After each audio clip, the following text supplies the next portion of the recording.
Minnesota House Education Policy Committee to order. A quorum is present. Before we begin today, it is our first hearing of the year, so I'm going to read some safety guidelines to make sure we all get through the people's business in order. So welcome to the Minnesota House of Representatives.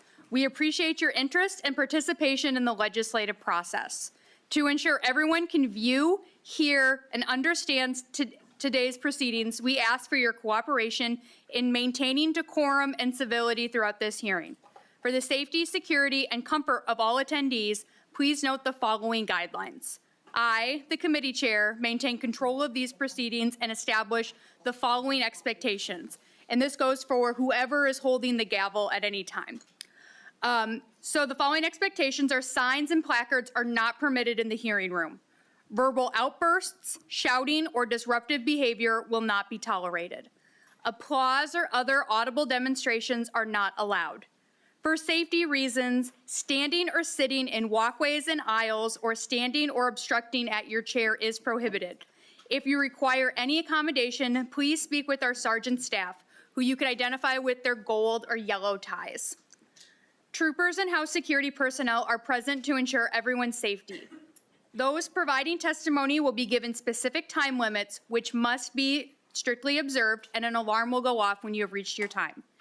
If you receive an entrance ticket, please retain it, as it may be required for re-entry if you leave the hearing room. Failure to comply with these guidelines might result in removal from the hearing room.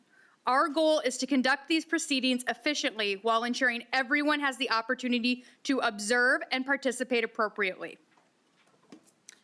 Well, now that that is out of the way, we will move to our first order of the business, which is approving the minutes from Wednesday, April 2nd, 2025. Vice Chair Hill, have you had an opportunity to review the minutes, and if so, would you like to make a motion to approve them? I have, so moved. Rep. Hill moves to approve the minutes from Wednesday, April 2nd, 2025. Any discussion? Hearing none, all those in favor say aye. Aye. Opposed say no.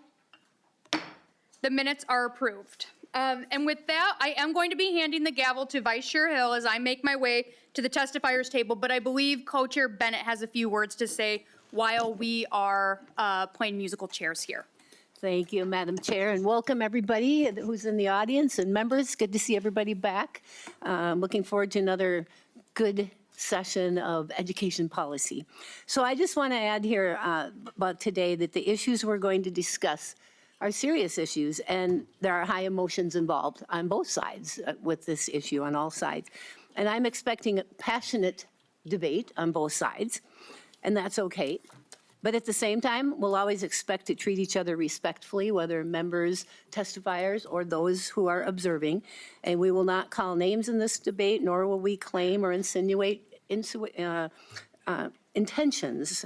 It just doesn't help with the debate and understanding each other. So I thank people ahead of time for doing those things. And I just want to add here that the immigration crisis that we're experiencing did not appear overnight. It's a result of years of the federal government's lack of action to secure our national border and also provide comprehensive immigration reform that welcomes and facilitates legal immigration. At the same time, we're dealing with schools. Whoops. And that's like a cue for something, but I don't know what it is, so. Yeah, okay, we'll keep going. So schools should not be put in the place of becoming the go-between or the middle person in these divisive situations. And shifting the responsibility to schools in these interactions, I don't believe is fair nor right. Our job should be to provide clarity to schools on how to comply with federal law to keep our students and staff safe. To my knowledge, schools are not employing undocumented immigrants, nor are they denying access to public education based on immigration status. That's current federal law. Our schools are clearly not the problem. Our nation's immigration laws must be followed, and there should be cooperation from local jurisdictions. It's also my belief that federal immigration actions involving schools should be very rare and only with extenuating circumstances addressing a clear threat to public safety or children. Education Finance Co-Chair Creshaw and I have recently sent a letter to federal immigration authorities stating just these things. It should be a rare occurrence that schools are involved in these situations. It's my hopes that the federal government will adjust their policies forthcoming. So if we want ICE away from schools, the solution, in my mind, is not more school mandates. Our schools don't deserve that. It's school solution cooperation between the federal, state, and local levels of government. So thanks for letting me have my say. And Chair, I'll turn it over to you. Thank you, Co-Chair Bennett. And now that Co-Chair Jordan is settled in front of us, would you like to motion House File 3435 before the committee? Yes, Mr. Chair. I move House File 3435 before the committee to be placed on the general register. Wonderful. Well, before we introduce the bill, I understand you have an author's amendment that you would like to offer to get the bill in the shape you prefer. I do. I have an author's amendment. This amendment was written in consultation with lawyers and legal experts, and I think it better gets at the intent of the bill, which is to provide separation between ICE agents and DHS and our schools. And I ask for member support to get the bill in the best shape to discuss it. Would you like to offer the DE1? Yes, I would also like to move the DE1 before the committee so we can do what I just asked. Thank you. Chair Jordan motions or moves to adopt the DE1 amendment. All those in favor, please say aye. Aye. Opposed, nay. The DE1 is adopted. Chair Jordan, please introduce your bill. Thank you, Mr. Chair. Members, I agree with much of what Representative Bennett just said. Our schools should not be in the position of enforcing our immigration laws. Every child in Minnesota has a right to an education, a right to an education. But lately, it has been impossible not to notice the profound impact ICE, DHS, and our federal government has had on Minnesota school children's ability to learn. You are about to hear from students, educators, administrators, and community members about how ICE's presence in and near schools has resulted in abducted children, terror, absenteeism, and forced schools to close across Minnesota. I will briefly explain the bill, but then we will go right to testimony to talk about why this is absolutely necessary right now. This bill as amended is modeled off of the previous Sensitive Spaces memo that was DHS policy for years, until January 20th of last year. This bill would prohibit schools from allowing immigration action to occur on school grounds unless they are presented with a judicial warrant. Agents must present identification, and the superintendent and school council must be informed of this action. This bill would not prevent local law enforcement from responding to other emergencies. We're going to hear many stories. I know there are many, many testifiers here, and with that, I would like to give the community their opportunity to talk about what has been happening in their schools and what needs to be happening going forward to ensure that every child in Minnesota has access to education. Thank you, Co-Chair Jordan. We will now move on to our testimony. On my list, our first testifier of the day is Dr. Brenda Lewis, and she will be followed by Christoph Dundas. Dr. Lewis, when you're ready, please state your name for the record and proceed with your testimony. We are limiting our testimony to 2 minutes per speaker today. Thank you for being attentive to the buzzer. Thank you so much. Brenda Lewis, Superintendent, Fridley Public Schools, Co-Chairs Jordan and Bennett, and members of the committee. Thank you for the opportunity to testify. As I stated, my name is Brenda Lewis, Superintendent of Fridley Public Schools. We are a school system of 2,700 students. We are 80% students of color. We are 72% students who come from families living in poverty. We are heavy East African, heavy West African, heavy Hispanic Latino.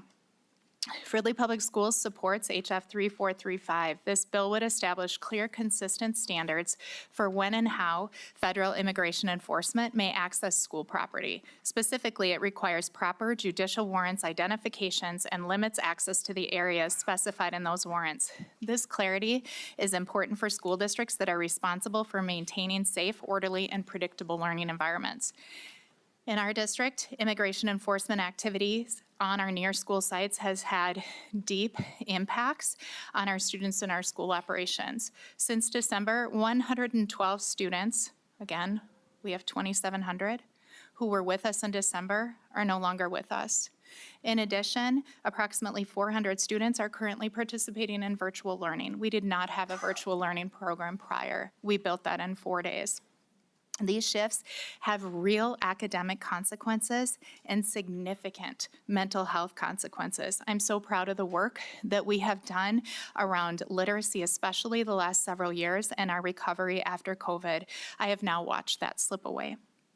Our students are not able to be in person. While we have the virtual learning option, it is simply not the same. And while I value virtual learning, our families have chosen virtual learning out of pure safety. The mental health impacts are so hard to imagine. We literally have children coming to school each day wondering if their friend has been here. Where are they? My own children literally say, oh, so-and-so hasn't been in class. I snapped them. They haven't snapped me back. I wonder if they've been taken. This is literally what it looks like in our district and many other districts. We cannot fulfill our educational mission when students and families are afraid to come to school. We cannot fulfill it when our operations are disrupted by unclear or inconsistent enforcement practices. Back in January of 2025, we built guidance, as did most other school districts in Minnesota. That guidance revolved around serving of warrants and how we would respond to that. I wish I could sit here and tell you that that was our worry now. It is not our worry. Our worry is all of the disruptions that have happened in my school system and many school systems across the state. We are Dr. Lewis, here if you to could simply move to say conclusion, please. that I am not here about ICE enforcement, immigration policy. I am simply here to say we need to have our schools safe for children, families, and staff. Thanks for your time today. Thank you. Up next on our list is Christopher Dundas, and he'll be followed by Josh Hermeding.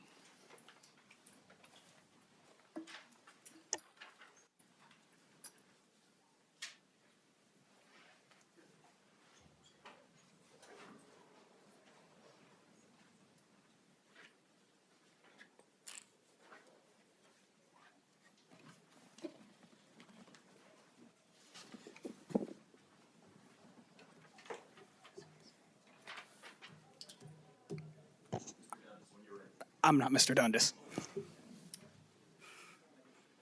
Please state your name for the... I'm Josh Hermerding. Do you want me to go? Excellent. Hi, everyone. My name is Josh Hermerding, and I'm a multilingual teacher at Lucy Laney Elementary in the Cleveland neighborhood of North Minneapolis. With my comment today, I want to paint a picture of what a school day at Lucy Laney has looked like during ICE's occupation of our neighborhood and why it requires the legislature to take real, concrete steps to establish our schools as safe zones again. Gonna go a little quicker this time. I get into my car at 6:50. Before, I would go into school to prepare for class or connect with coworkers about student learning. Now, I have to make a small loop around our school. 4 times as of yesterday, ICE has been found by school staff illegally using our school parking lot to stage operations. 14 days in a row, ICE has been found staging within 2 blocks of the school during arrival of families, including today. If agents are around the school, I alert our neighbors and administration because ICE has demonstrated their lack of empathy toward children while conducting operations across Minneapolis. I'm scared and exhausted, and I haven't even entered the school. I teach Spanish at 8. Before, I would watch students eat breakfast and laugh with each other. Now I'm outside until right before I lead students to class because ICE circles the school until 8:45. We need more eyes to make sure our school community is safe. Then I take the students to the classroom. Outside on Penn Avenue, we hear car horns and a student says, "I'm scared. What's gonna happen?" I tell her I'm scared too, and I promise to protect them in every way that I can. I teach English at 9:30. Before, I used to have 35 students. Now I have 4 students total. All families, regardless of citizenship, are sheltering in place. ICE targets you based on the color of your skin and what language you speak on the north side. And our neighborhood runs hot with agents. If I'm lucky, I'm able to connect with parents, but a lot of times their phones are disconnected because they can't get anywhere to pay their bills. So this royal motion repeats until the end of the school day. I hope you can see what I do, that our schools aren't safe and it's taking a toll on us and the people who are most connected to them. Our neighborhood has worked hard to hold each other up, but it's time for our legislature to crystallize the structure so that regular caring citizens have legal pathways to hold ICE, a rogue Herman, government agency that routinely flouts our laws, Could move to your accountable. conclusion, please. Democracy, a huge number of neighbors working together to protect children, is what has created the pressure to change the narrative on ICE across the nation. And it is your job as the legislature to create laws and expand and solidify our protections as individual citizens who stand up for the legal rights and institutions of our state. Please create a law that not only keeps our schools safe, but also allows anyone, citizen or immigrant, to take legal recompense against any government agency Mr. that seeks Hermadine, to create terror near the schools we call home. Thank you. Thank you. Thank you. Up next, we have Christopher Dundas on our list, followed by David Aaron.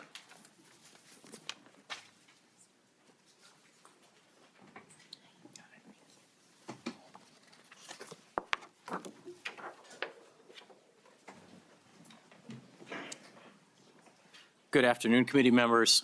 My name is Christoph Dundas. I'm a band teacher in one of Minnesota's more diverse rural school districts. My goal today is to share with you the mood among families and teachers in greater Minnesota. I hope that your discussion can focus on your constituents and Minnesota residents without regard to national partisan politics. The school where I teach has more than 45 home languages spoken by students. Our school population includes nearly equal amounts of white and Hispanic and Latino students, each about 37% of the school population, with the remaining 25% of students representing widely diverse races and cultures. Our students represent the world as they build their lives as Americans. It's no secret that many students are not attending in-person school in Minnesota out of fear for their safety. While I don't have a number from my own district, it is apparent in hallways, lunchrooms, and classrooms that there are significantly fewer students in the building. ICE agents have been seen regularly in my city, first appearing after major news events in Minneapolis and continuing to increase anytime that their leaders say that they are backing off or pulling out of the Twin Cities. Last week, a student arrived a couple of minutes late for a band lesson, and as we started, the student said, "Sorry I was late. 2 students I know were arrested by ICE this morning, and my mom called me between classes to make sure it wasn't me." The student went on to describe that they do not yet have a driver's license, and their mom took them to get a passport and continues to remind the student to carry it for identification. I later found out that the students picked up by ICE last week are U.S. citizens with no criminal record. They were picked up for no reason other than the way that they look and the language that they were speaking outside. It is no wonder that parents and community members have been telling me that they are afraid to have their students go to school. Parents continue to say that they want their children in school, but they are afraid of what will happen when students walk to or from school or in the minutes when parents are waiting to pick them up. Recently, the Trump administration withdrew the protections that keep ICE out of schools, churches, and healthcare facilities. This adds fuel to the fear in our communities and state as school officials grapple individually with the what-ifs of potential ICE agents arriving at school buildings. We have seen agents parked outside of schools, waiting to grab students or parents in front of classes or children. I hope that we can agree that this goes against everything that our state believes about education, that schools should be accessible to all students. Thank you, Mr. Dundas. If you could move to your conclusion. Thank you. Thank you. Up next is David Aaron. Mr. Aaron will be followed by Tammy Napper.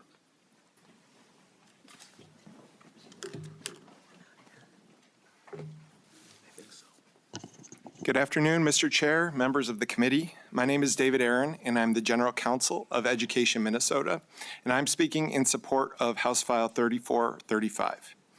This bill is needed because the actions of federal immigration agents in Minnesota schools and bus stops over the last 2 months have inflicted tremendous harm on teaching and learning throughout our state. For over 30 years, through Republican and Democratic administrations, DHS had followed the sensitive locations policy, which prohibited immigration enforcement at or near schools, colleges, places of worship, and healthcare facilities, except in cases of public safety emergency. 5 days after taking office, the current administration rescinded this policy without explanation. The rescission of this policy has been catastrophic for schools throughout the country, but nowhere more so than in Minnesota. It has led to the patrolling of schools and bus stops by armed, masked, and poorly trained immigration agents who have used parking lots as staging grounds, pepper sprayed high school students at dismissal time, used 5-year-olds as bait to arrest their children, and questioned minor students about their immigration status on school grounds for no reason other than the color of their skin. These actions have shattered the sense of safety all students deserve to feel at school. House File 3435 requires public schools and charter schools to limit access to their facilities to federal immigration officials unless they follow basic requirements that most state and local law enforcement agencies already follow, including presenting identification, having a valid judicial warrant, and receiving approval from the superintendent. Many schools already have these requirements for ICE and Border Patrol agents, but some of our members have been frustrated by the lack of clear policies and guidelines from their districts about what they can and cannot do if ICE comes to their schools. These bills provide needed clarity for educators and families. Many educators have been putting on a brave face for their students despite terrifying events taking place just outside their school walls. Under that exterior, they are fearful, traumatized, and exhausted. We thank Representative Jordan and others involved in this legislation as part of the effort to make our schools safe for all students. Thank you, Mr. Aaron. Up next, we have Tammy Napper, who's joining us remotely.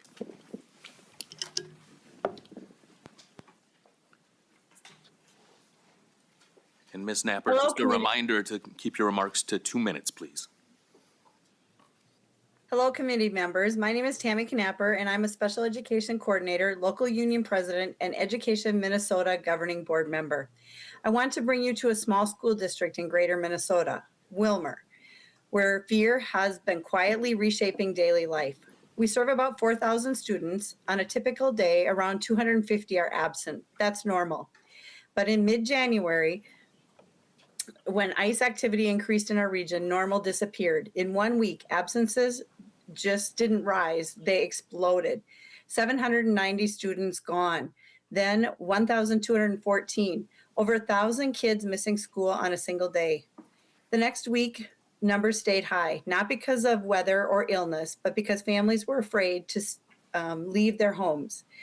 Afraid a parent might not be there when a child got off the bus, afraid a routine traffic stop could separate a family, afraid that even lawfully present neighbors could be questioned or detained. We heard it from parents directly, asking in whispers if school was still safe. One of our 19-year-old students was taken into custody on January 12th. Her family didn't know where she was for days. When she was finally released 5 days later, the damage had been done. Classmates noticed, teachers noticed. Public education runs on trust. When families don't feel safe sending their children through our doors, learning stops. Trauma walks into our classrooms before the first bell rings. This isn't abstract. This is attendance sheets, empty desks, children carrying adult-sized fear into classrooms that are supposed to be built for hope. Thank you for your time today. Thank you, Mrs. Knapper.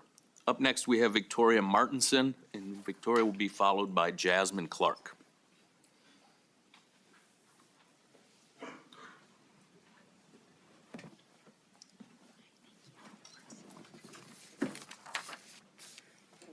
Good afternoon, House Committee. My name is Victoria Martinson. I live in Northeast Minneapolis, and I'm Restorative Practices Coordinator for Global Arts Plus Upper Campus in St. Paul Public Schools. As someone who is in the school building and student-facing, I have seen firsthand the disruption and harm that Operation Metro Surge has created in our school community. When I enter the school each day, my role is not to teach a content area such as science or history. Instead, I work hard with our students and staff to intentionally create a community we are all proud to be a part of.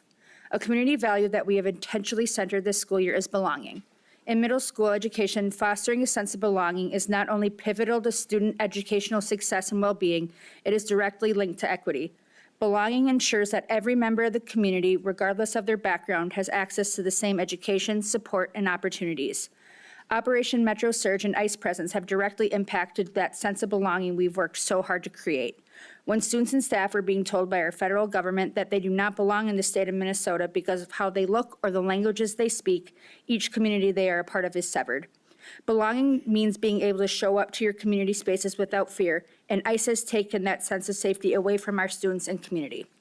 Because of the fear of deportation or violence from ICE and federal entities, over 1/4 of our students have moved to online learning, with the majority of those students being part of our Language Academy program. When 1/4 of a community is gone, it not only harms those who are excluded, it's detrimental to everyone. The fear created by the ICE occupation is an all-encompassing emotion for our community.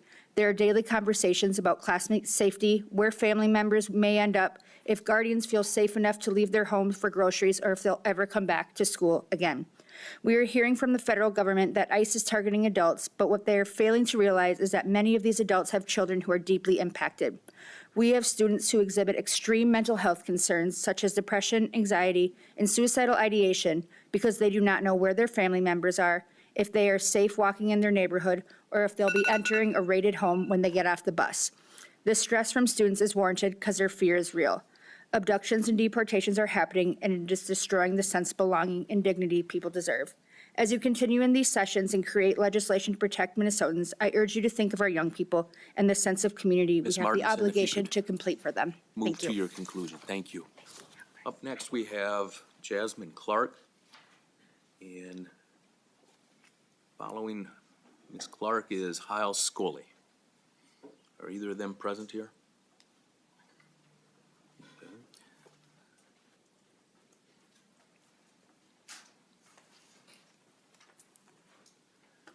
Thank you, Ms. Scully. If you could just state your name for the record. Hello, my name is Lee Scully. I'm an English language teacher at St. Paul Public Schools and a proud member of the St. Paul Federation of Educators. At Frost Lake Elementary, we're a language academy that houses more than 500 students, with 59% are ELLs and 82% are eligible for free and reduced lunch. We have over 100 staff who are working hard in holding our community together during Operation Surge. We have shifted over 200 students into virtual learning and helped families access food, resources, and support. Our community is doing everything it can to create a sense of security, but we cannot out-organize fear. Recently, a student tugged a volunteer safety vest and said with a big smile, "Hey, I know you."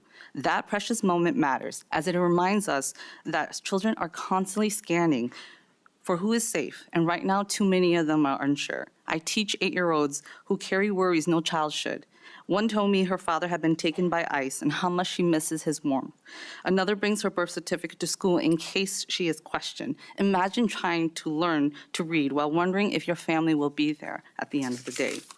Schools should be places of safety and belonging. Instead, many of our BIPOC students and educators, including myself, walk through our doors grieving, anxious, and afraid. Yet, as I have learned from our ancestors, is that we will fight for a better world that is possible, and that the truth gives me strength, even if that means I won't be here to see the fruition of it.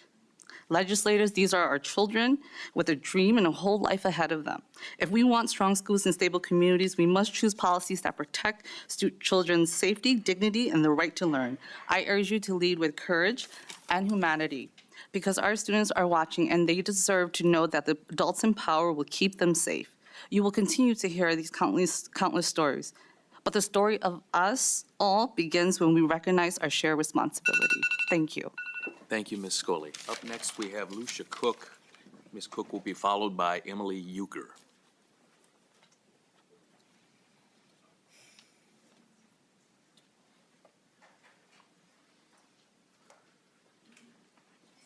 And as you get settled, if you could state your name for the record. Thank you. Lucia Cook. All right. Good afternoon, House Committee. My name is Lucia Cook, and I'm a teacher for the blind and visually impaired with St. Paul Public Schools. I've been in special education for 18 years, and this has been by far the darkest, hardest year of teaching that I've encountered. I'm also a mother. I'm a proud Guatemalan American, and I am the daughter of an immigrant myself. I come to you guys today just exhausted. Exhausted, but also with purpose. And that purpose is really that we need to stand right now with vigilance and courage and fortitude for our students. And I need you all to know that our kids are not okay. As a direct result of federal law enforcement activity in our communities, we are experiencing an unprecedented levels of family separations. And these family separations, they're brutal, they're unexpected, and temporary or permanent. They all have long-term repercussions that really just bring me to tears. I don't have much time today, but here are some of the many stories of family separations that I'm carrying in my heart. The other day, I got a call from a fellow special ed teacher. Her 14-year-old student with autism had been called down to the front office to be informed that his mother would not be picking him up that day. She had been abducted, surrounded by ICE agents that jumped out of 4 different vehicles on her way back from buying bread across the street from their apartment. A family separation. This mom reported that while she was detained, she befriended a breastfeeding mother who had also been detained and who had been separated from her newborn. She was forced to hand express into a cup. Another family separation. On a home visit the other day, I was there as a family with legal status. I was going to go in and notarize some paperwork for them. Lots of people have been completing DOPAs, if you've heard of that. And that mother I found in a nearly catatonic state of shock, alone with her toddler. Her husband had gone in for one of his routine ICE checks and had never come back. We searched the ICE locator system, and he had been detained. His location was not shown. Another separation. I know I need to stop now, but I just want to say that the least we can do right now, the least we can do is pass HF 3435. Our families need to be safe. They need to know our schools are safe. And the least we can do is say ICE doesn't get to mess with their schools. Thank you. Thank you, Mrs. Cook. Up next, we have Emily Euchre. Is Ms. Euchre present? Wonderful. On deck, we have Carrie Donlin.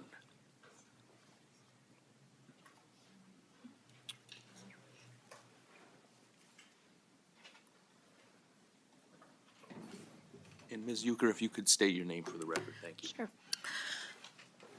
Members of the committee, my name is Emily Euchre. This is my 5th year as a school social worker and 12th year working in children and youth programming. I proudly work at Bruce Vento Elementary, less than 2 miles from here where the late congressman called home on the east side of St. Paul. Things were really starting to look up this year. Our daily attendance was finally starting to make a significant recovery since COVID. Our kids are receiving free breakfast and lunch daily. And as a social worker, I get to work on a robust team of student support personnel thanks to the funding passed by legislature in 2023. We started hearing whispers of families affected by ICE in October. By December, attendance plummeted. Kids wondered where their classmates were. I worried which kids would disappear over winter break. By January, we had more students become afraid. Now, a Dakota girl carries her birth certificate back and forth to school in a Ziploc bag. A Karen student who spotted ICE near his home runs the block and a half to school as fast as he can. Hmong staff and students carry their passports.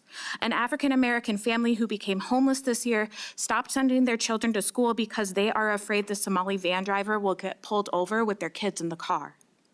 The overall anxiety and fear amongst these children is indescribable. When we announced a temporary virtual option, 1/3 of our students went online. Despite the drawdown, we will not be out of this until every single child is back at school feeling safe. This occupation has resulted in a collective trauma greater than what we saw during 2020. Children of those who fled war are right back in at what at times is indistinguishable from a war zone. I say that not to assume intention of agents, but seeing so many armed agents throughout the community is indistinguishable to the nervous system from a war in a faraway country. On top of all of this, I fear that despite our mental health needs, services are going to get slashed when our students need us most. We deserve to have schools where children do not need to fear ICE. We deserve schools with robust mental health supports. Our children deserve to recover from this and learn without fear. Thank you. Thank you, Mrs. Euchre. Up next, we will hear from Carrie Donlin, followed by Adela Hogan. Hello. You can state your name for the record. My name is Carrie Donlin. I am an English language teacher in St. Paul. I've been teaching here for 11 years, but I've been a teacher for 23 years. I'm speaking today on behalf of my department and our English language learner students. Our students are generally immigrants themselves or the children of immigrants. In my school, they come from a variety of countries. Political instability has been the very reason many of their families sought refuge in this country. Through refugee resettlement, their families have followed the legal processes. These systems are very difficult to navigate and often mean years of living in refugee camps while they wait their turn and they've been vetted by the US government. Tragically, this documentation has not offered them any stronger sense of safety during ICE occupation. Several students have been sheltering at home for months now. Others who have never worked or held jobs in this country before are now seeking out employment opportunities to help their parents meet the bills. This is yet another adult burden that they've had to take on. A student told me about she reported to me that masked men were knocking on doors in their apartment building. They were waiting outside their apartment. Other families have received threatening notes. One note said, "We know who you are and we know where you live." This was left on a car. This type of terror is exactly what families sought to escape. Our refugee students have told us they are terrified of being taken. They're afraid of what could be done to them if they're approached by masked men in plain clothes. They ask, what should they say? Does it even matter? They're scared for their friends. They're scared for their families. They're terrified of coming home to missing parents. Will their parents be there at the end of the day when they come home? And if they're not, what will they do? It is impossible to answer these questions to our students with any measure of security. And I just want to mention that my mom is an immigrant. She's been naturalized for over 50 years, and she was sheltering at home. I just want to mention this because that trauma lives in a person for their lifetime. And I'm very worried about these children and their families being exposed to this trauma. We have to meet safety for them. It is our job as Minnesotans, it is our job as schools. Thank you, Ms. Dunn. Thank you. Next, we have Adela Holguin, followed by Anthony Jensen.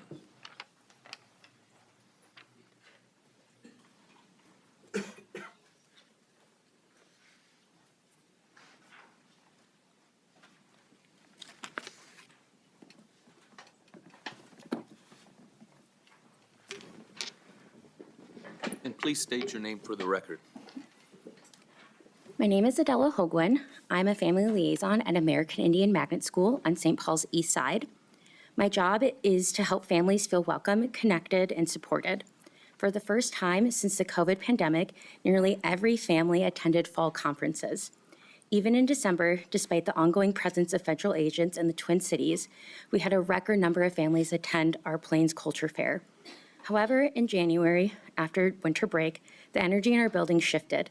We began canceling events, attendance steadily declined. At one point, we had 85 students absent.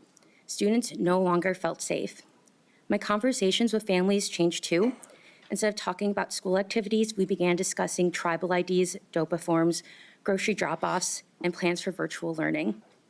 During one of these calls, a mother shared with me that she tells her children that the bravest thing that they can do is to go to school and learn as much as possible, because tomorrow it could all be taken away from them. Over the past 2 months, I've witnessed the profound impact these events have had on our students. A 7-year-old who breaks down in tears and asks why this is happening, an 11-year-old who wishes they can simply come to school without fear, a 5-year-old who tells their classmates that Native people are not safe, an 8-year-old who keeps their passport tucked inside their backpack just in case, and a 13-year-old who worries that their friends will forget about them. Our children only get one childhood. The trauma they are experiencing now will forever be a part of their story. Like all parents, our families want their children to be safe, happy, and able to learn. When you enter our building, one of the first things you see is a quote from Sitting Bull displayed on the wall. Let us put our minds together and see what life we can make for our children. Students cannot learn when they are afraid. Our families cannot engage when they are worried about being separated. Schools must remain places of safety, stability, and hope. Please help ensure we are creating a future defined not by fear, but by dignity and opportunity. Thank you. Thank you, Ms. Hogan. Up next, we have Anthony Jensen. He'll be followed by Dr. Amy Hewitt Olatunde.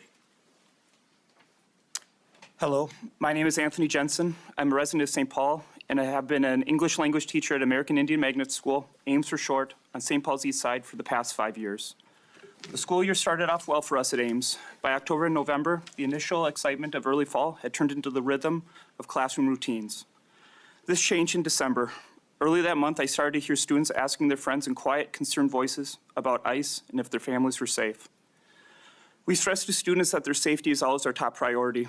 But how can you honestly promise safety to a student when their families are risking their freedom every time they go to work or drop their child off at school? You cannot. I am left thinking about a conversation I had with one of my students this past spring. He asked about ICE and if his dad was safe. What could I say? His dad is his world. To this 10-year-old, there was nothing better than spending a Saturday spent hanging with dad at a job site. In mid-January, at one of these job sites, federal agents took his father. He is gone. This family has been torn apart, and for what? When temporary virtual learning was offered to students in St. Paul Public Schools, about a quarter of our families at Ames took this option. And while virtual learning offers a way for students to stay connected to their school, the time away has taken its toll.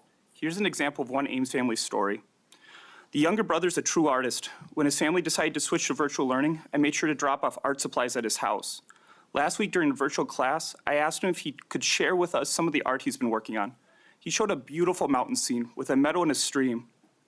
But you know, he said while holding up the painting, I actually haven't been outside for many weeks.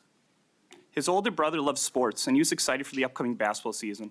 And yet when it began in late January, he was not in our starting five, nor was he on the bench. Instead, he was at home, the blinds drawn. The closest he can get to the court is through some text messages from his friends. These are kids who want to do kid things and should be able to do kid things. In this moment of separation, fear, and pain, our community has come together to support these kids and each other. Regular, ordinary people stepping up. It's now time for you as our elected officials to do the same. Our kids need and deserve so much. Thank you. Thank you, Mr. Jensen. Up next, we have Dr. Hewitt Olatunde, followed by Flannery Clark. Good afternoon, everyone. I want you to imagine a senior, 12th grader. She's a gifted student full of life, full of love, full of compassion for everyone around her. Her dream is to be an ESL teacher. She should be enjoying this final season of her high school career and anticipating graduation. For the past 2 months, she's been trapped in her home, unable to leave, her joy gone, her freedom stolen, and she is one of the countless other youth who's been a victim of this occupation. My name is Dr. Hewitt Olatunde. I've taught St. Paul Public Schools for the past 30 years. I'm also the former interim chair and vice chair of Pellsby, and I work at 4 metro universities around the city. I'm a proud educator of immigrant and refugee students. And as educators, we see the impact of ICE activity as each bell rings throughout the day. We see it in the empty desks. Our district has seen almost 7,000 students at its peak not come to school, 832 of those with IEPs, who need the academic and emotional supports that we as educators provide. Parents are terrified to drive their own children to school, fearing that a random checkpoint or being profiled simply because of the color of their skin will mean that they will never see their child again, or at the very least be drilled for ID and possibly detained and sent to the Whipple building. We see it in behavioral shifts. I have students, bright, ambitious, amazing 6th through 12th graders who have suddenly stopped turning in work. And when I pull them aside, they don't talk about the things that kids should be talking about. They are living in a state of toxic stress. When ICE looms over our community, the school stops being a place of learning and becomes a triage center. We spend our prep periods helping students learn virtually, organize grocery runs, contact students who are sheltered in place, among other things. We are watching a generation of St. Paul children and children across this country lose their childhoods to a fear that no child should know. We ask our students to show up every day and to try their best, and it's time for us to show up for them. We must ensure that our schools remain absolute sanctuaries, free from the shadow of deportation, so that liberty and justice for all is maintained and held. It is a reality that they experience. What is happening in the city, state, and country is teaching our children that they are not safe, they're not heard, they're not equal to. This needs to change now. Thank you. Tak skaldaha, dablu dama, wa chao, gracias, mahat sinid, merci beaucoup, miigwech. Thank you. Thank you, Dr. Hewitt Olatunde. Up next, we have Flannery Clark. Ms. Clark will be followed by Samia. Hello. Today is day 79 of the ICE occupation of Minnesota. I'm Flannery Clark. I'm the proud parent of a 2nd grader in Minneapolis Public Schools and a volunteer with Minneapolis Families for Public Schools. Almost every day since ICE came to town, I've been standing outside my child's school at drop-off, pickup, or both to protect elementary school students from ICE. Additionally, I receive reports from around the city from when ICE is present on school campuses. Hours after our neighbor Renee Good was murdered, I was alerted to a large number of ICE vehicles staging outside an elementary school on the south side. The school was on lockdown for hours. Later that same day, I was at Roosevelt High School when Greg Bovino and more than a dozen heavily armed Border Patrol agents deployed chemical weapons on our students and arrested educators protecting their students during dismissal. I was tear gassed that day, and when it was all over, I was crying on the ground with another parent, not because of the chemicals in my eyes, because I'm so deeply scared for the physical and emotional safety of our children. 2 weeks ago, school patrol at a local elementary school dismissal observed ICE agents chasing someone down the street with guns drawn in front of terrified children and their families. My own child's school has repeatedly been forced into lockdown by ICE presence on the edge of campus and was unable to have outdoor recess for 6 weeks due to the constant threat of ICE agents on the edge of campus. Kids need access to the outdoors and exercise. My kid loves winter. He looks forward every year to spending time on the playground building snow forts. So many families are experiencing the violence and terror of ICE so much worse than mine, but I just wish my kid could have played on the playground with his friends. My experiences are not unique. In fact, they're the norm. Over the last 10+ weeks across the Twin Cities metro and beyond, caregivers and educators have organized to keep our kids safe. Guarding bus stops, giving rides to school, standing watch on playgrounds. Our schools should be off limits. They're a place for sanctuary and learning and growth, not a place where children fear for their safety from heavily armed federal agents on school property. Our children are the future. They deserve the assurance that ICE agents are not on or adjacent to their schools. Thank you. Thank you, Ms. Clark. Up next, we have Samia, followed by Chris Stenson. Hello, everybody. My name is Samia, and I'm here not only as a senior, but as the student representative on our school board. I am here because I'm asking you to tap into your humanity and make it so that schools are safe for kids of color and everyone who is affected by ICE. I want to relay a quote to you from our president. Dirty, disgusting, ridden with crime. The only thing they know how to go after is ships. That's exactly what he said about my ethnicity and my community here in Minnesota and all across the United States. This same rhetoric has been repeated about different groups of people all across the United States. And with Operation Metro Surge, where 3,000 federal agents were deployed into the Twin Cities and the surrounding area, has been devastating not only for the entirety of our community, but especially for students. My high school has seen a record number of students who have basically chosen online school because they feel safer. I have seen my own classmates fear for their lives because they are scared that they will be taken away at dismissal. I have seen examples all across Minnesota, Roosevelt High School, where students were violently attacked by ICE agents, and it affected our community so greatly because everything in our mind leads up to one thing. What if I'm next? I want to relay another personal experience for you. After my first encounter with ICE agents at my local grocery store, I went home crying to my mom, asking her to give me my passport. And now I have to carry it around because I don't look like the Trump administration's typical American. And that is the same story for many students all across here in Minnesota. You guys were elected here to serve and protect your constituents. This is not an issue of red versus blue or political polarization. This is an issue of protecting our students and making sure they are safe at school. I am asking you to vote yes on this file. Thank you, Samia. Up next, we will hear from Chris Stenson, followed by Emily. Thank you, Chair and members. My name is Chris Stinson. I'm the Policy Director for SEIU Local 284. We represent more than 10,000 school workers, including para-educators, food service workers, custodians, bus drivers, and higher ed faculty throughout the state. Our food service members fought hard with some folks in this room to win universal breakfast and lunch because they know which kids don't get enough to eat at home. And they want every kid, regardless of what their parents do, to have the nourishment to grow, learn, and thrive.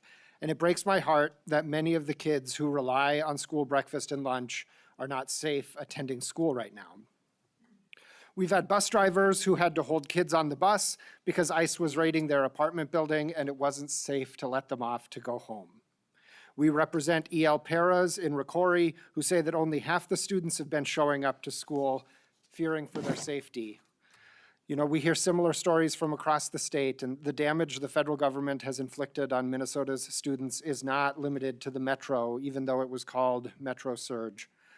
Many of our members of color have been followed by ICE, including one custodian where agents tried to follow him into the loading dock of the school. We don't ask our members about their immigration status, but let me be clear, school district employees are authorized to be in and work in the United States.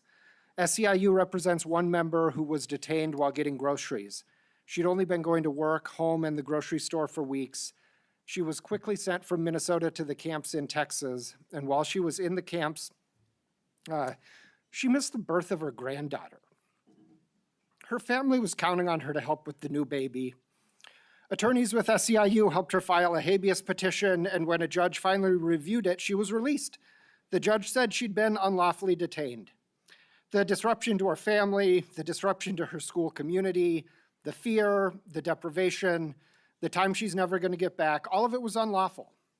The damage to our state, our kids, our schools, our dedicated staff is incalculable. And until recently, this stuff was out of bounds. Immigration enforcement was not allowed on school property, and we should go back to that. Thank you. Thank you, Mr. Stinson. Up next, we have Emily on our list, followed by Ms. Alfonso. Is Emily here?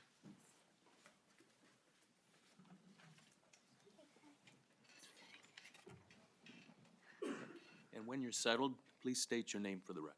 Hello, committee. My name is Emily, and I'm a first-generation American and a student.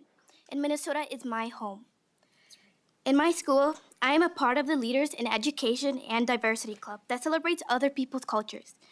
This creates a safe space for students to feel represented in the community. However, our club activities have changed lately. We have spent time putting together food boxes for families in our community who have felt isolated in fear of coming outside. My classmates should not have to worry about coming to school. I want to share an experience that happened to me yesterday on my way home from school. I was in a car when we were stopped by immigration agents. There were multiple vehicles, and it was a very stressful situation. I wasn't afraid for myself as much as I was afraid for someone else in the car. I kept thinking about how life-changing it would be if something were to happen to this person. In moments like that, you try to stay calm because you don't want anything to escalate. But the fear is real. After the interaction, it took us a long time to feel settled enough to leave the area. I remember feeling shaken and unsure about what had just happened. Experiences like that affect young people and how they move throughout the world. You start thinking about what areas to avoid, what routes to feel safe, and how easily a normal day can turn into something frightening. And what worries me most is the idea of something like this happening at school. Schools are supposed to be the places where students feel safe, where we focus on learning, friendships, and our own future. The enforcement actions that continue to happen near or at schools are causing fear and disruption for students like me.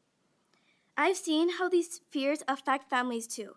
When enforcement activity increased and ICE agents terrorized my community, all routines changed, even the most simple. Family members became afraid of ordinary things like walking children to the bus stop. I remember hearing about a young child who asked for a whistle because she's worried about what could happen to her parents. And that stays with kids. I respectfully ask you to please support this bill, and thank you for your time. Thank you, Emily. Up next, we have Ms. Alfonso. Is she present? Hi, yes, I'm here. Thank you. If you could state your name for the record, please. Surisadai Lopez Alfonso. Mr. Chair and members, my name is Surisadai Lopez Alfonso, and I am a community defense legal assistant with the Immigrant Law Center of Minnesota. ILCM is a non-profit, nonpartisan organization that provides free immigration legal services to low-income immigrants and refugees across Minnesota and North Dakota. ILCM respectfully submits this testimony regarding the critical issue of limiting the Department of Homeland Security, DHS access to our schools. Immigration enforcement actions at or near schools undermine the fundamental purpose of these spaces, which must remain dedicated solely to education, safety, and child development. No family should fear sending their child to school. As a legal assistant at ILCM, I work directly with impacted families and community members through our detention line hotline. I have heard firsthand accounts of immigration enforcement activity near school grounds and, in some cases, detention of children. These experiences illustrate the urgent need for clear and consistent protections for educational spaces.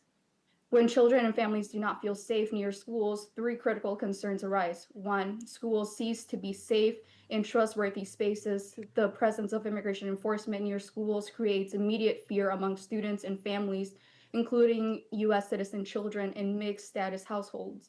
Fear disrupts attendance, academic performance, and the student's well-being. A child who's worried about family separation cannot fully engage in learning. Two, schools are forced to bear the burden of federal immigration policy. Educators are trained to teach, mentor, and support students. Educators are not hired to interpret or facilitate federal immigration enforcement. Without clear limitations, school administrators and staff may be placed in legally and ethically complex situations that distract from their core educational mission. Three, unclear public safety boundaries create instability.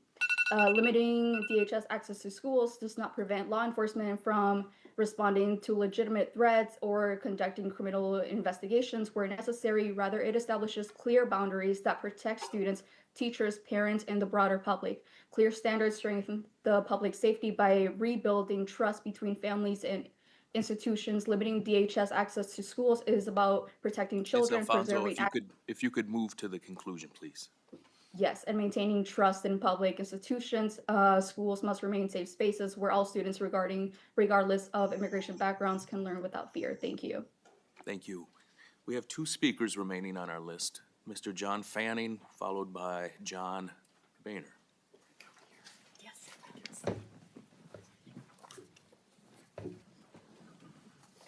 Hello, co-chairs and members of the committee. I'm John Fanning, Director of the Education Partnerships Coalition of Minnesota, or EPC, speaking in support of House File 3435.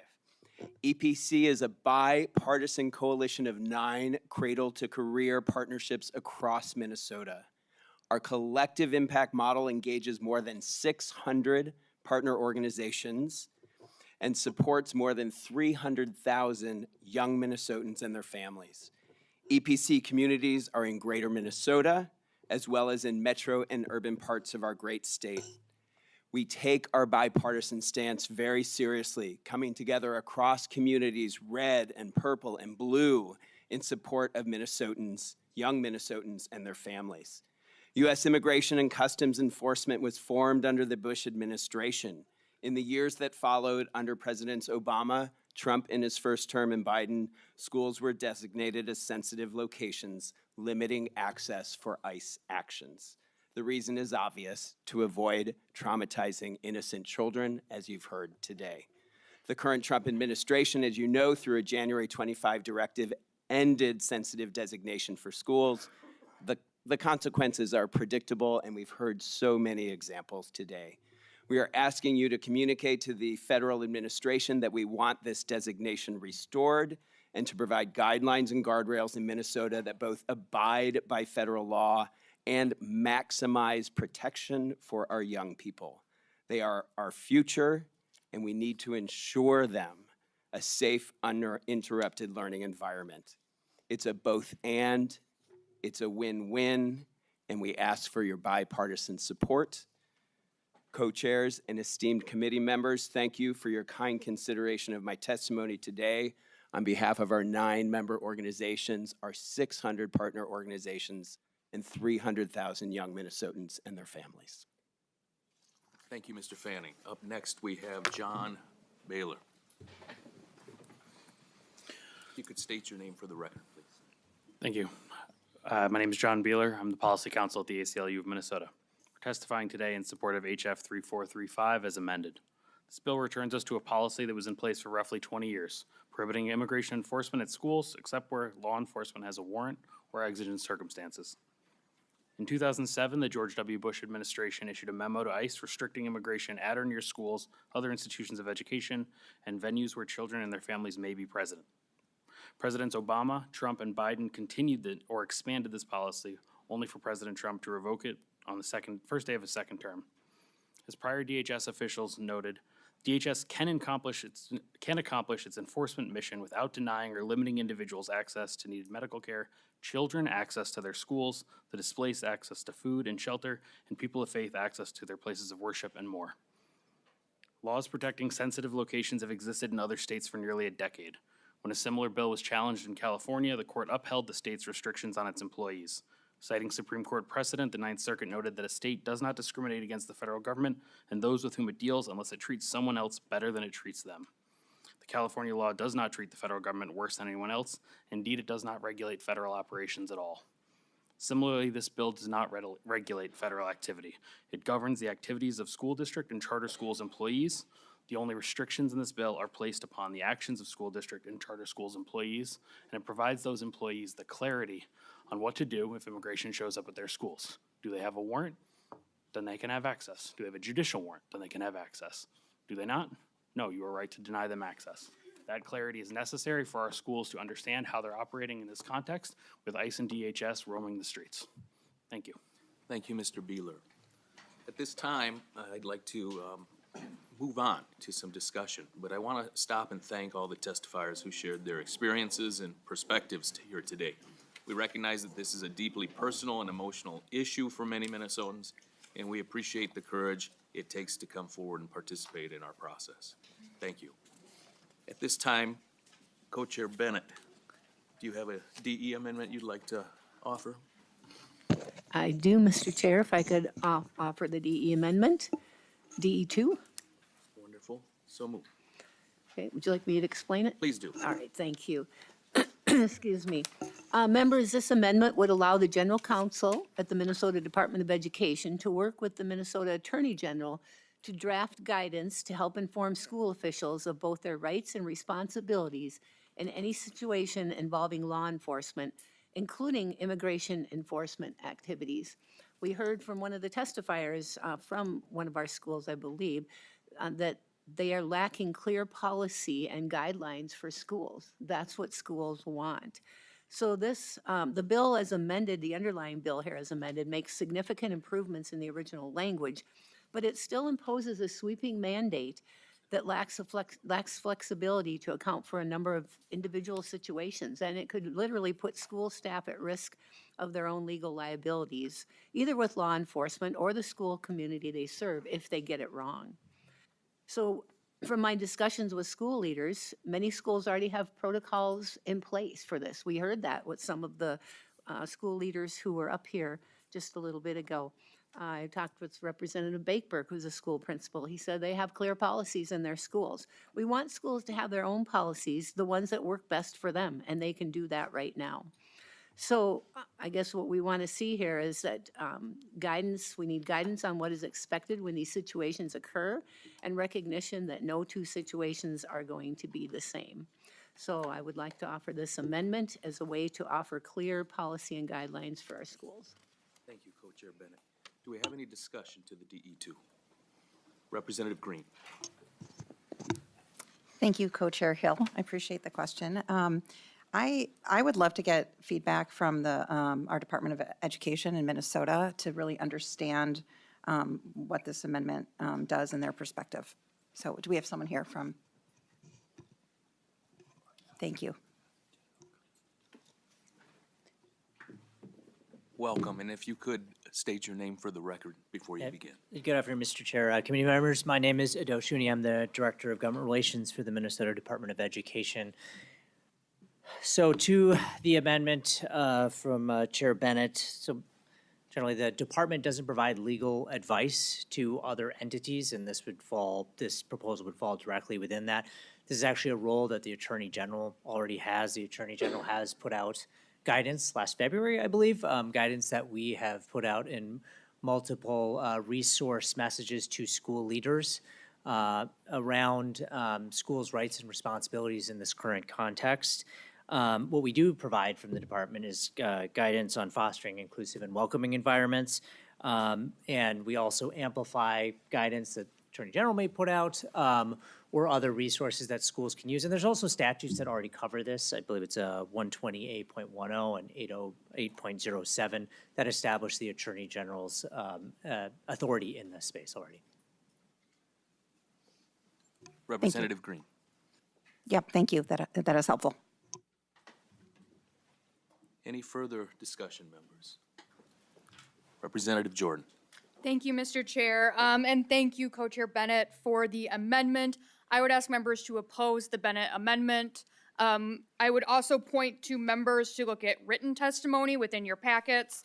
There is asks from school districts, and as we heard from other school districts, what they're looking for is the structure that prevents ICE agents and DHS agents from entering school grounds, not necessarily guidance. Guidance is not structure, so this amendment, while thoughtful, is not what our schools need right now to keep them safe. So I ask for members to vote no. Co-Chair Bennett. Thank you, Mr. Chair, and I appreciate that. Before I forget, I'd like to ask for a roll call before I close.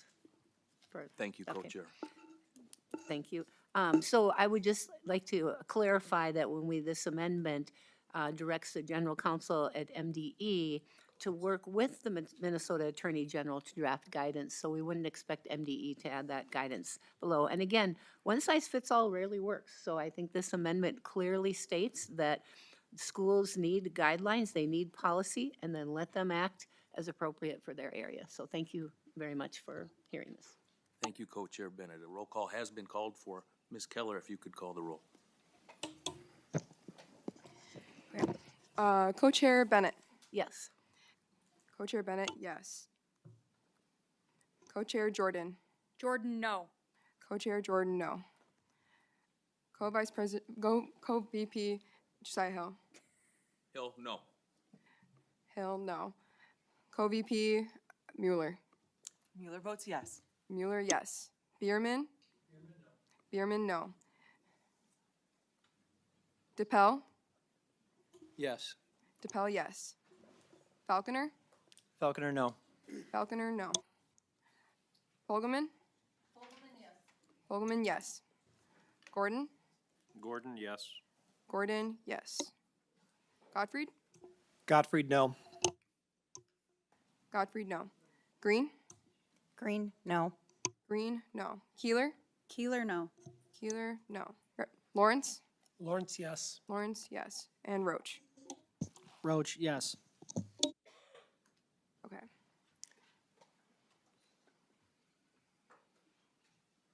Gottfried, no. 7 nays. We have 7 ayes and 7 no votes. The DE2 amendment is not adopted. We'll go back to further discussion on the bill as amended by the DE1. Any further discussion? Representative Godfrey. Thank you, Mr. Chair. I'm very, very glad that Co-Chair Bennett brought up the federal context of this at the very beginning about years of federal neglect on this immigration issue, but it would be remiss of me to not remind everybody that in 2024 that there was a bipartisan bill queued up at the federal level to address these very issues that we're facing right now, and it was killed by federal Republicans so that our current president had a pretext to run his campaign, and we are seeing the results of them killing that bill right now in our communities and in our state. So in my area, Roosevelt area schools, kids are scared. We've heard that from all the testifiers.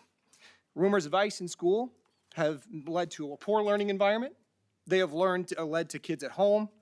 We have an adult education center that is run by the school district called Anpetu Techa that has been stalked by ICE almost every day as they wait to snag up Spanish immersion teachers for both students, like children and adults.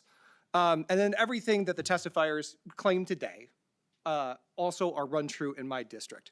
And as we discuss this bill on ICE in public schools, frankly, I have to highlight the lies that the DHS and feds have propagated about our state. They lied about why they came. They lied about their tactics. They lied about their targeting. They lied about Renee Good. They lied about Alex Preddy. They lied about Julio Sosa Solis, who they claimed hit them and beat them with a shovel, which was just found out to be a lie. And they have certainly lied about not targeting schools. If they're not targeting schools, why do I continue to get texts about them following school buses? Why do I continue to get texts about them camping in the Roseville area high school parking lot, waiting for an opportunity to strike to abduct somebody? Why do I hear them about them camping in the middle school parking lot to do the same, and the lots of elementary schools throughout the districts that I represent? Why? And if this is about public safety, why is everybody terrified? Why? This bill is necessary to protect kids and stabilize our learning environments. And I just want to make it very clear what a vote on this bill is. A vote yes is supporting kids, their families, and our educators. That's what it is. Voting no is cowering to a leader who is actively hurting our communities, those children, those families, those educators, and endorsing their lies. And so I encourage all our members, please vote yes. Vote yes. Thank you, Mr. Chair. Thank you, Representative. Any further discussion? Representative Keeler. Thank you, Chair. Thank you, Representative Jordan. And most of all, I want to say thank you to our educators and our very brave students. I was an educator before I came here, a Check and Connect coordinator, an Indian education liaison, a substitute outreach coordinator, and I can tell you some of the fiercest protectors are our teachers and our educators. And you have not let us down. The way that you continue to stand up and protect our next generation, I think, is noble and extremely brave. Coming here today to speak so clearly about what is happening is important. I have spent a lot of time in education working around attendance. We heard during the pandemic how hard it was on our students to go to virtual learning. That's the thing that you all talked about. You talked about how awful that was for our education systems and how hard that is for us to catch up. And what we've heard today is out of fear.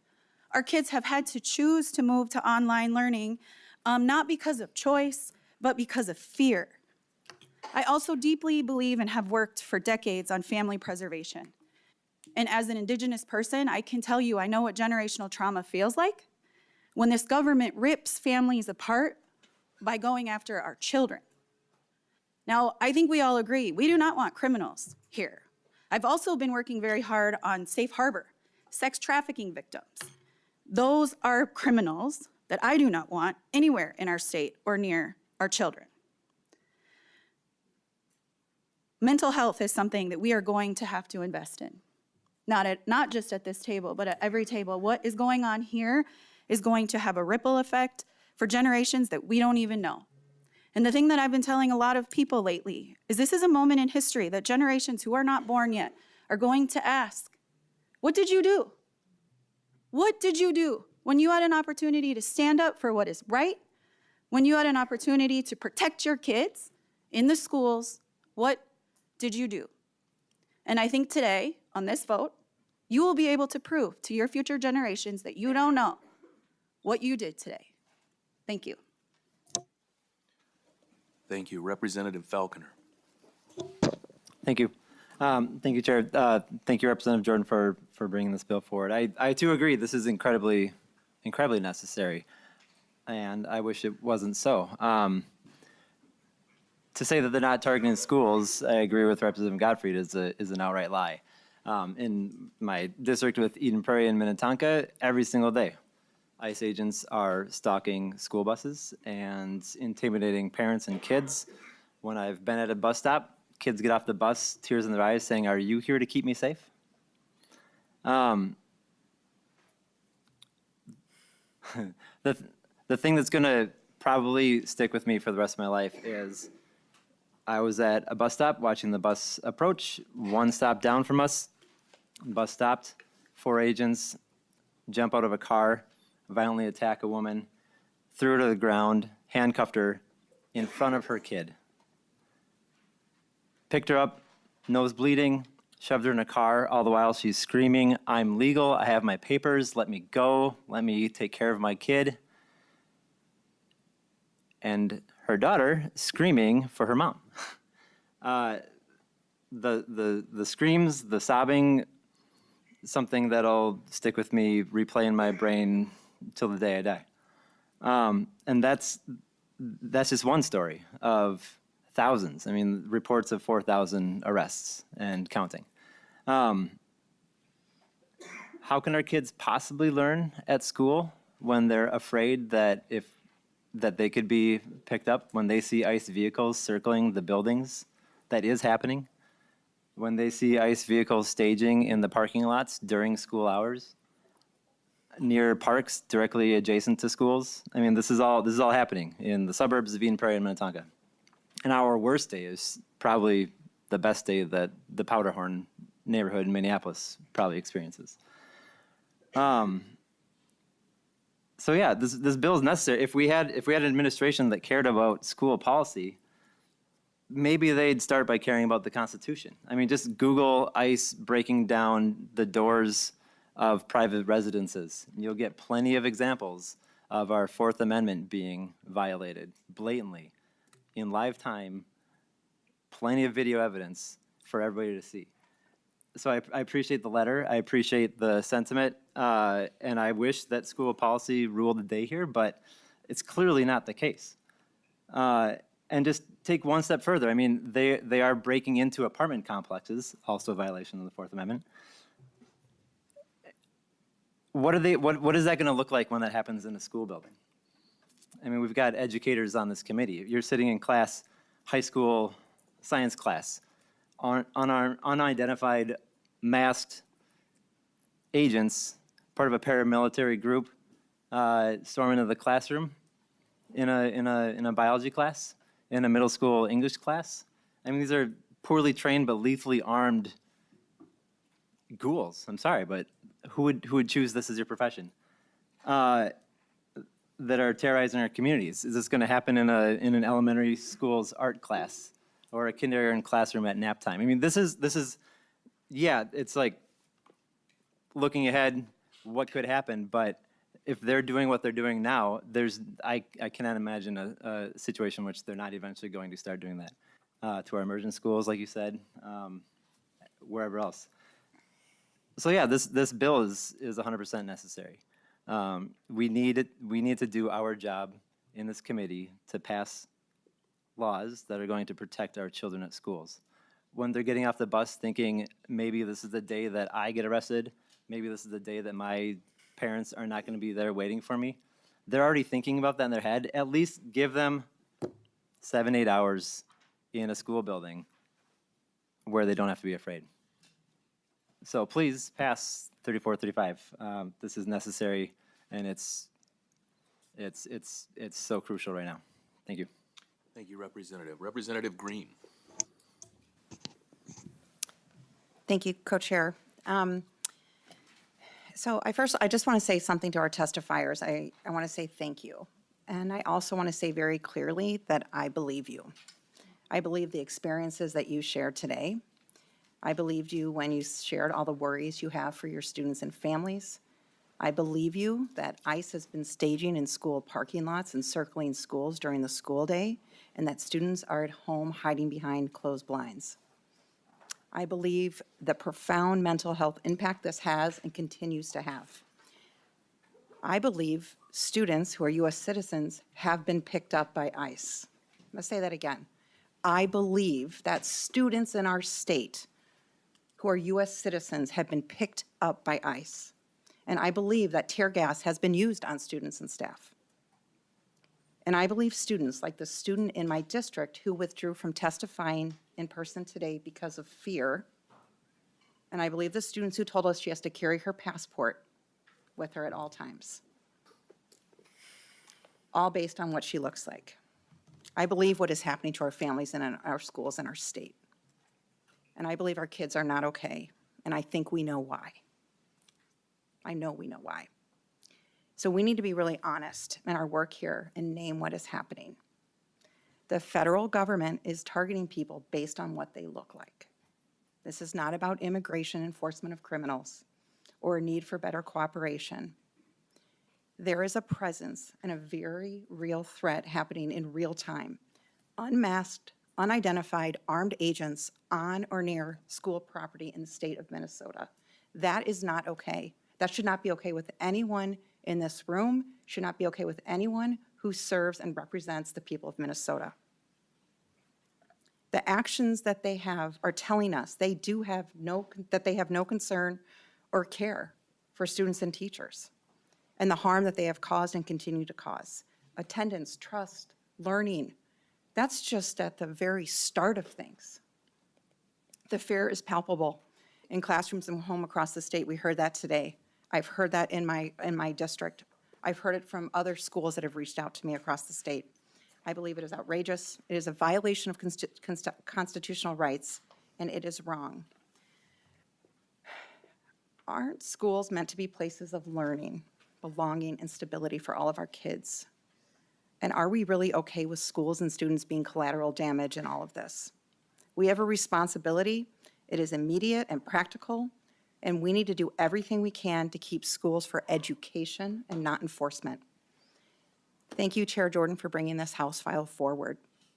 3435. This is about whether or not children can safely access a public education in Minnesota. That is a core tenet to our values in our state, whether you are on either side of the aisle. That is something we agree with, and it is critical that we pass it. We have 1 million students in our state who are looking for us to do that. Thank you. Thank you, Representative. Representative Bierman. Thank you. I'll be brief, and I just wanted to chime in and thank all of the testifiers here today who have brought your stories forward. I've just heard so many like them in dealing with my school's officials and the parents and seeing it with my own eyes as well. Driving up here last week, early morning, to go by an elementary school after it had been announced that ICE was going to draw down. The first school I came to had 2 ICE vehicles right across the road, 4 officers. I pulled over. I waited for some other parents to come. We had a conversation with them. We implored them not to proceed in their operation that they claimed they were there for, that this was a school. It did take one of the administrators to come out who spoke to them as well. They agreed to leave temporarily. They came back shortly thereafter. But I also, a few days before that, noticed that at the high school, they had staked out a position with a couple cars and ICE agents who are in the cars, but they're hunched down or laying down in the vehicle. And I'm sitting there looking at them thinking, how has it become okay with people that we have armed, masked men hiding in cars waiting for students to come out to their vehicle? That's not acceptable.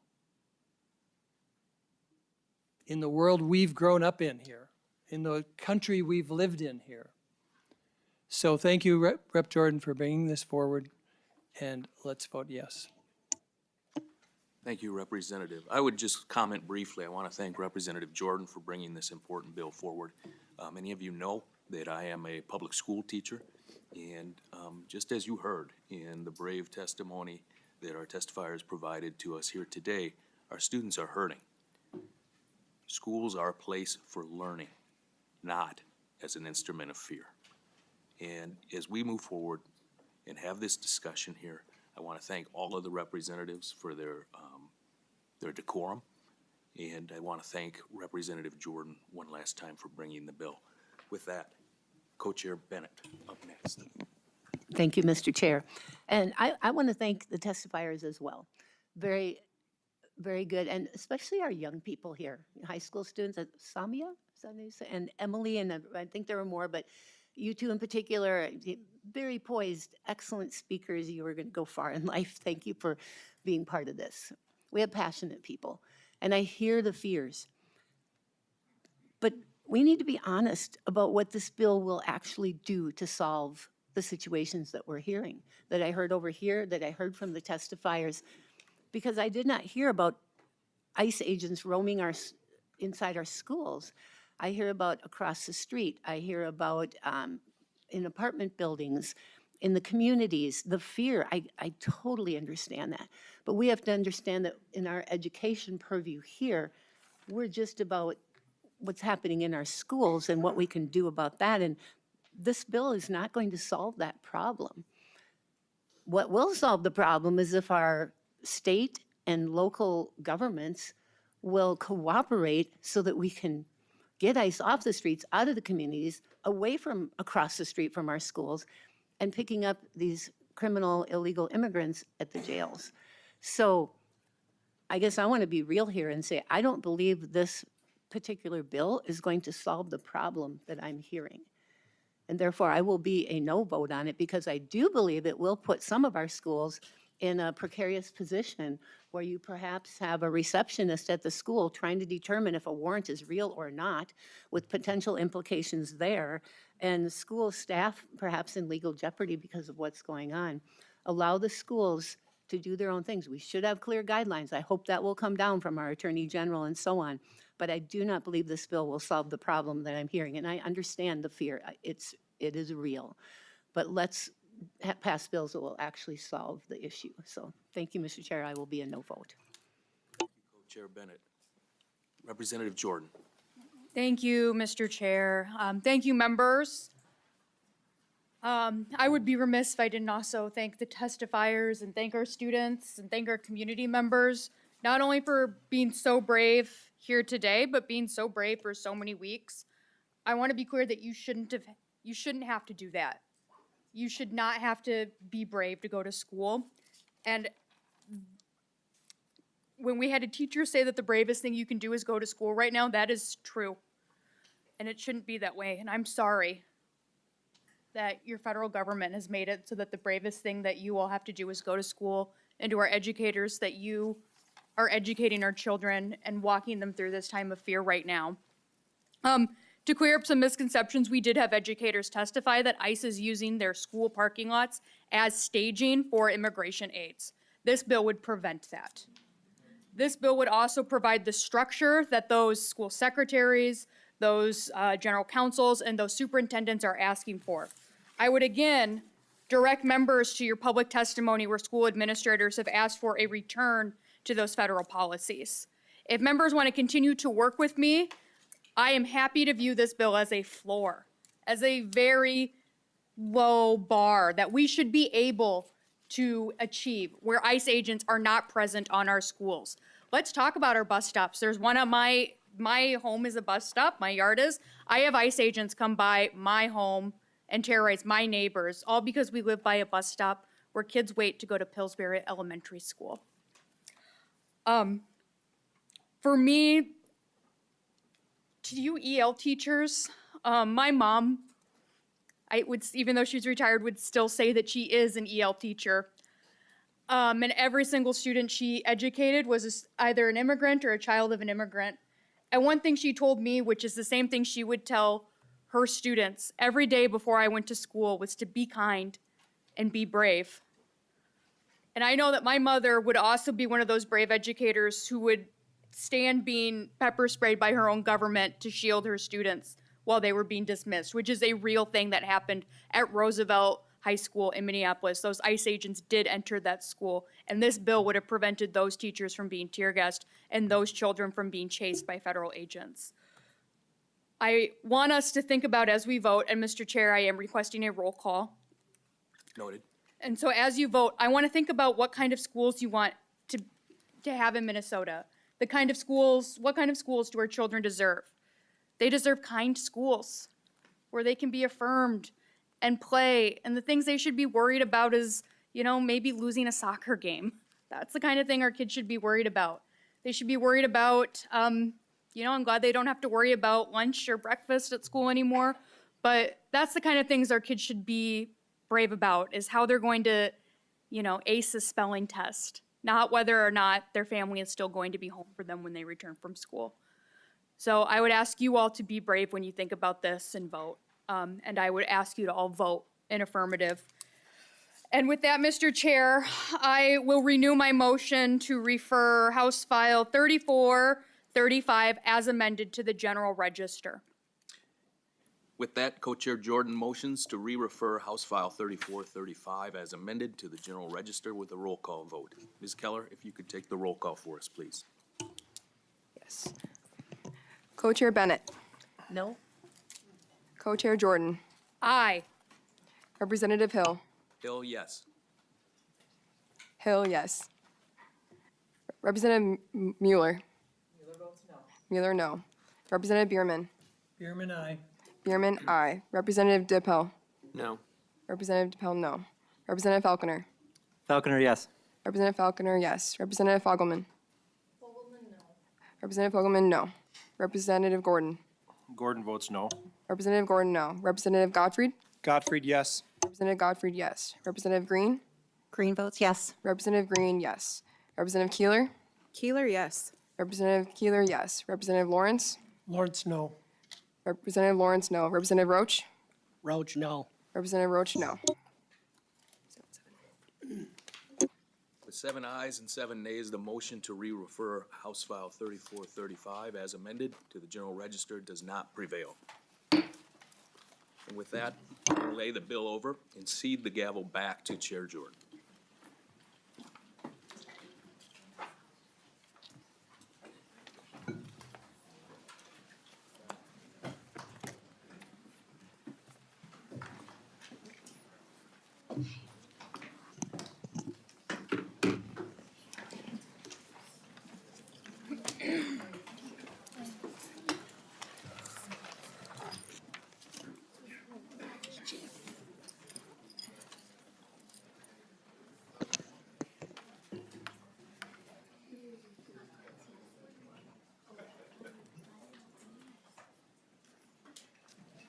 Okay, our next bill for consideration is House File 3409.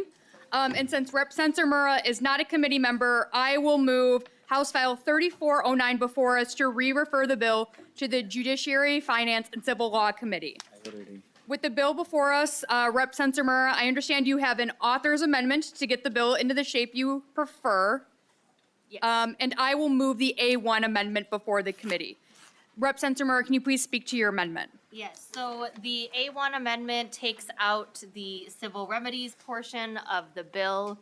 I think that there can be continued discussion about how to ensure accountability for school districts. But at this time, we want to really focus on just ensuring that students in Minnesota all have the right to education regardless of perceived or real immigration status. So we are going to, based on some feedback from the school districts, take out that section, continue those conversations about accountability.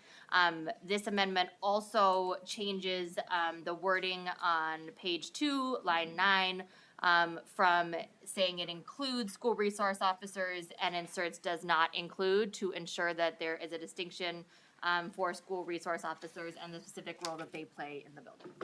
Any discussion to the A1 amendment? Seeing none, all those in favor, please say aye. Aye. All those opposed say nay. The A1 amendment is adopted. Rep. Sensormura, to your bill as amended. Thank you, Chair Jordan and members of the committee. Thank you, Chair Jordan, for bringing the bill, which really illustrated the devastating impacts that ICE has had on our communities over the last few months. My bill asks a really fundamental question. Do we believe that all students in Minnesota, regardless of real or perceived immigration status, are entitled to a free public education? That idea has been the bedrock of our country for many years. I hope it is a fundamental belief that we can all agree on. And if so, this should be an easy vote for this committee. You just heard horrifying stories about what our young people have been through over the last few months. Chair Jordan talked about a school where young people were pepper sprayed. That was a school in my district. That's a school that my 4-year-old will go to high school. That was the day that Renee Good was killed. A few hours after, ICE agents went to Roosevelt High School, a school in my district, during dismissal. They pepper sprayed students, they pepper sprayed parents, they pepper sprayed teachers. Our students are not feeling safe at school. This has driven us to have we've talked a lot about absenteeism. Representative Keeler's on this committee. She's done great work. Representative Bakeberg. We have a new term for absenteeism, which is fear-driven or fear-based absenteeism, which is kids who are too afraid to go to school. So the least that we can do as legislators is to say that here in Minnesota, you should not be afraid to go to school. You should not be afraid to get your education.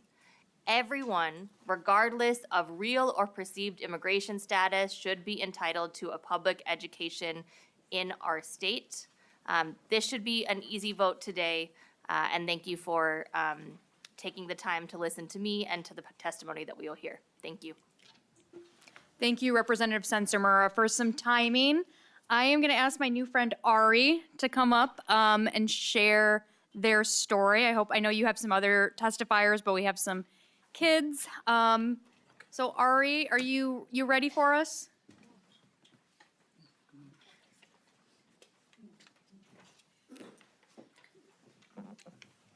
When do I start? Right here. Welcome to the committee, Ari. Can you say your name and then share your testimony with us? My name is Ario Bisakin. Can you be a little bit louder? Do I start there? Yeah. Thank you, Madam Chair. Good afternoon. My name is Ario Bisakin, and I'm a student at Riverview. I loved my school. I had a great teacher. I played soccer during recess with my friends. I once had a field trip, but it had to be canceled because my school realized it wasn't safe to go on the field trip. Now I'm afraid to go to school. I remember the first time I felt afraid was when my dad was taking me to school and I saw people outside wearing yellow jackets, protecting the school. That made me realize it's not safe anymore. Before, we used to have 2 third-grade classrooms. In my class, we had 25 students. Now there's only 15 students combined. I miss my really good friends because they're now learning online. I feel sad that they don't come to school because they don't feel safe. My teacher is also gone because she now teaches that class.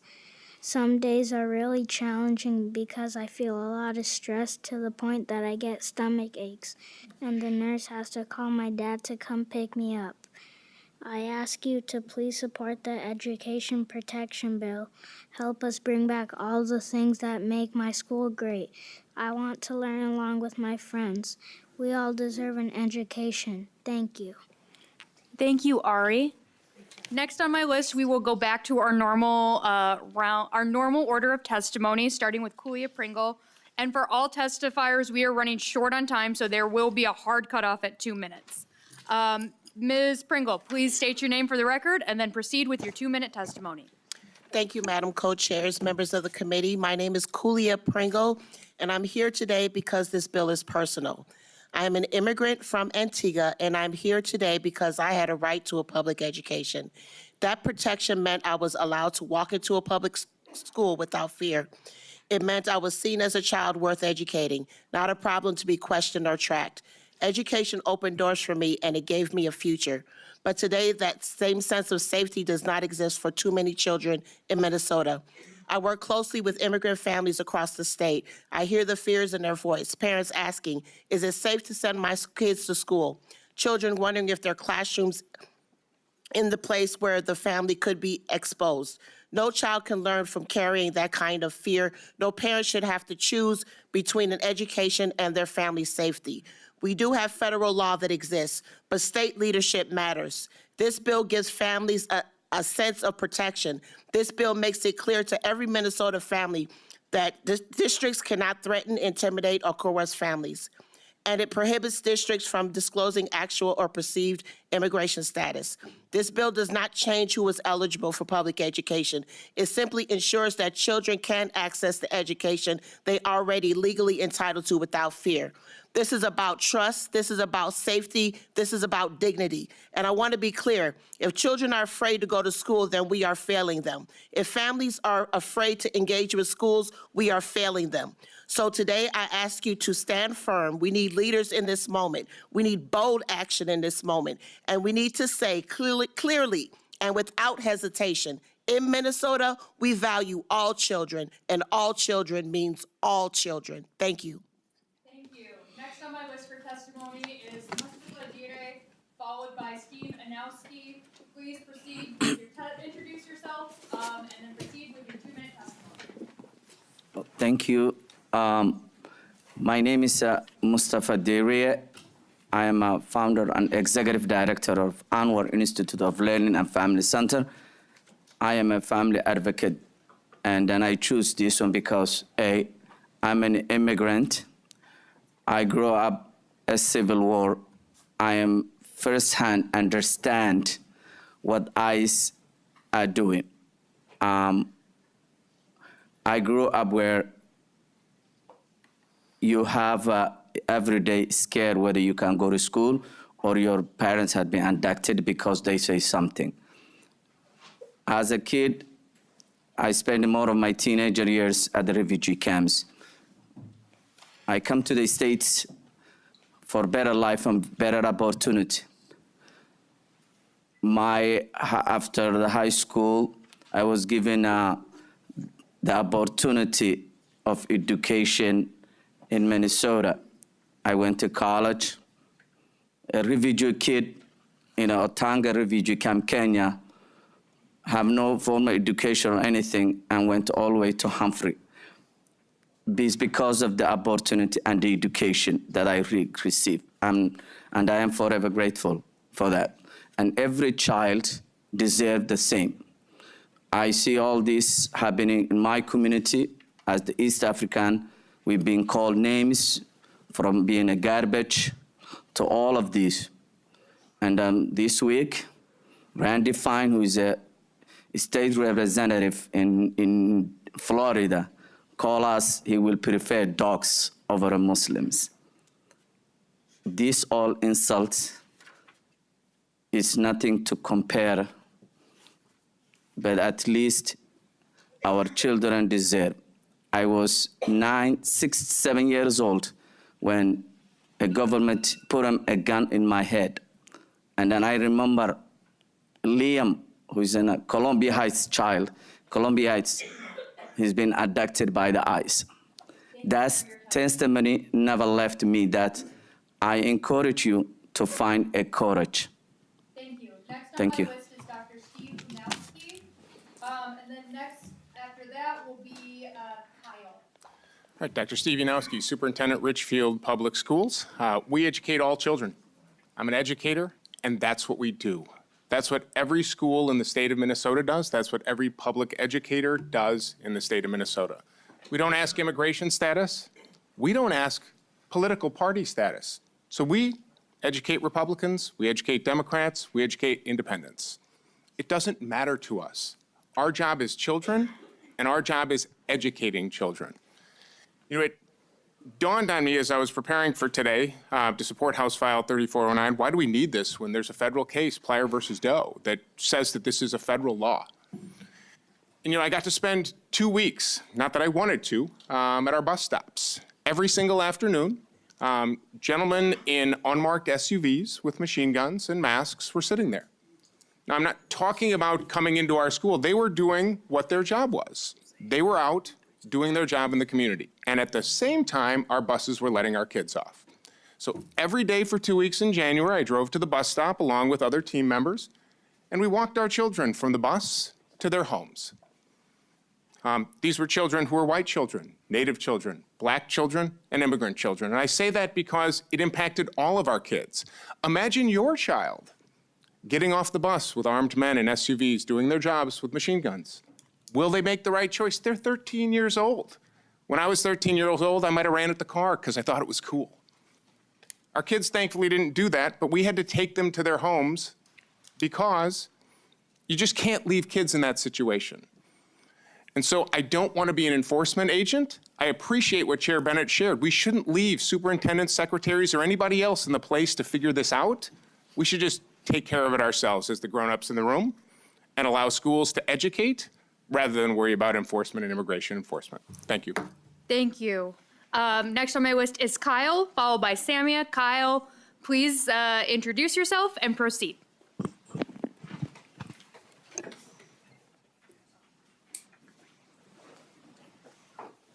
Hello, my name is Kyle Chen. I'm a junior at Egan High School, and I'm here today because my classmates cannot. Even in Egan, it's the case where I don't get to see my best friends at school because they're scared.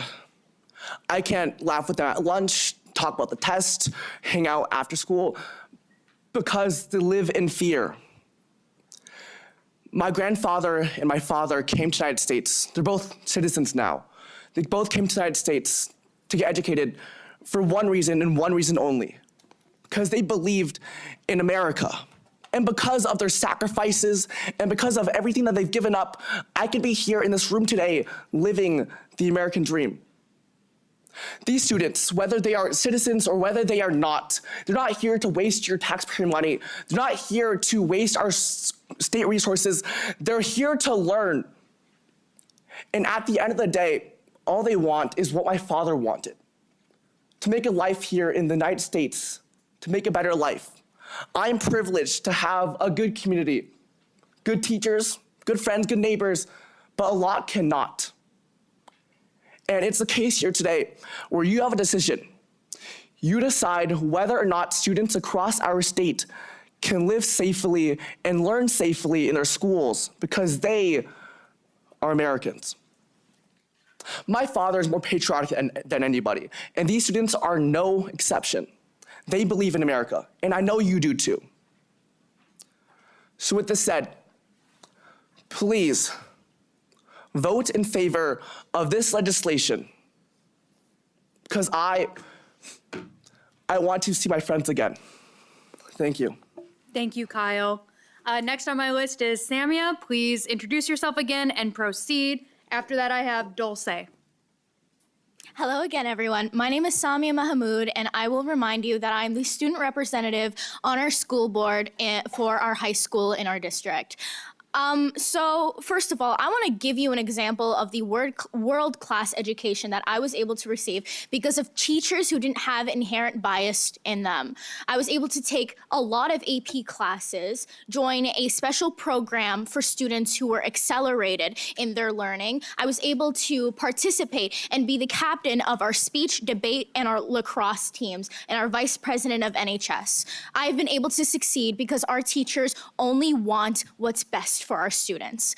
Repeating some of the things that have been said already, my mother and my father are immigrants. They are refugees. They are survivors. They came here from Somalia after suffering through a civil war. My mom being separated from her family for years, having to suffer in the United States after living with a family who didn't treat her right at first. And then having me, making sure that I have the best life possible.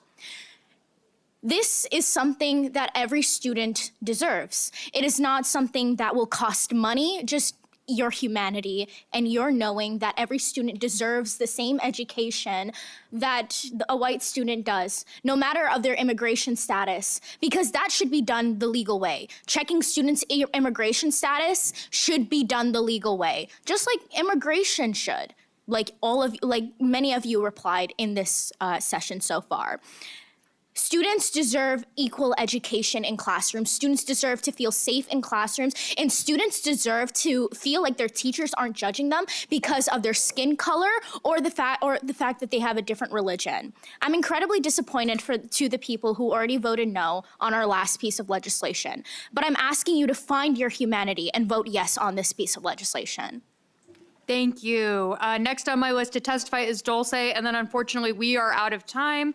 So we will have to weigh the bill over and come back later, but Dulce, the floor is yours. Please proceed. Hi, thank you. My name is Dulce de la Rosa. I am here for my Hispanic people, for my Hispanic friends. So all I want to say is every student deserves an education. Every student deserves an education without being scared, with no matter their immigration status and no matter their color. We should be able to go to school without thinking we'll be taken just for being brown. I have to take the bus every morning. Every morning I have to wake up, look at a page to make sure that it's safe for me to walk outside and walk without being taken and without losing any family. I have woken up every day at 4 in the morning, taking my stepdad to work to make sure that he is safe. Take my mom to work every day at 8:30 in the morning just to make sure that she's safe.